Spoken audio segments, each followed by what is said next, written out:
of the 8,300 centers nationwide, machines is likely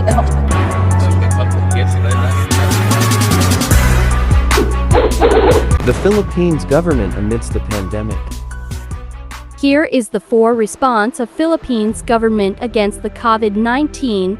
First is the declaration of emergency, second closure of schools and public meeting places, third the lockdowns, and last is other restrictions intended to slow the progression of the virus. Let's discuss the declaration of emergency. This is place the entire country under a state of public health emergency, and that is for the alertness of the situation.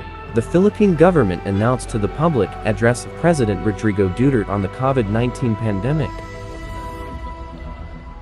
Measures. Management of COVID-19. Following the confirmation of the first localized transmission on March 7, the DOH raised its alert to code red sub-level 1. President Rodrigo later issued proclamation number 922 on March 9, formally declaring a public health emergency, authorizing local government units to employ their local disaster risk reduction funds. The Department of Trade and Industry (TAI) on March 9 issued a directive ordering retailers should only allow the sale of 12 bottles of each type of disinfectant per personas, a measure against hoard. In line with the public health emergency declaration, the department imposed a 60-day price freeze on basic commodities. On March 16th, the President signed Proclamation number 929 declaring a state of calamity throughout the country for 6 months, bringing into effect the following: price control of basic needs and commodities, granting interest-free loans, distribution of calamity funds, authorization of importation and receipt of donations, and hazard allowance for public health. President Duterte has signed administrative orders providing daily hazard pay and additional special risk allowance to frontline government officials and employees, including health workers. The Office of Vice President Leni Robredo on its part raised funding for personal protective equipments. The Department of Labor and Employment (TEN) and the Department of Social Welfare and Development has started their own emergency cash subsidy programs. Second is the closure of schools and public meeting places. To avoid the progression of the virus, classes are canceled, even working to companies, and churches are minimized the capacity of the 10% of the total capacity, same with the malls and markets.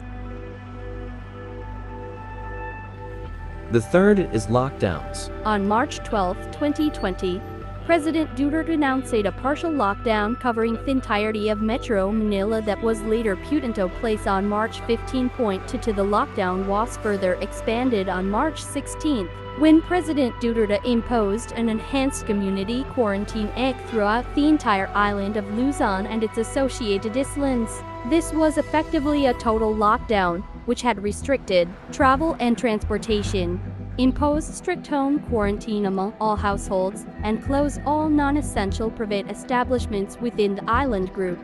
This act was extended and reimposed multiple times during the pandemic. Similarly, local governments outside Luzon and Metro Manila have imposed various measures to limit the spread of the virus. By mid-2020, most of the Philippines were placed in a more relaxed and centralized general community quarantine, although certain parts of the country remained with stricter measures.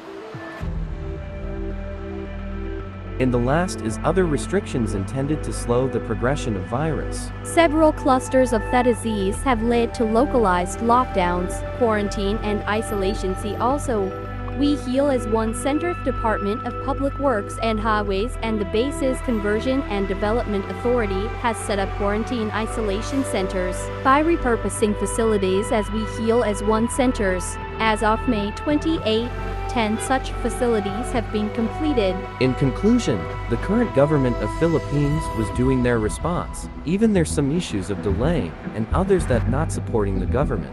The important to now is to help. Each of one, even if it's small help. That's the important, because we are one and as one with our hearts and being a Filipino. Thank you very much for watching. Until next time.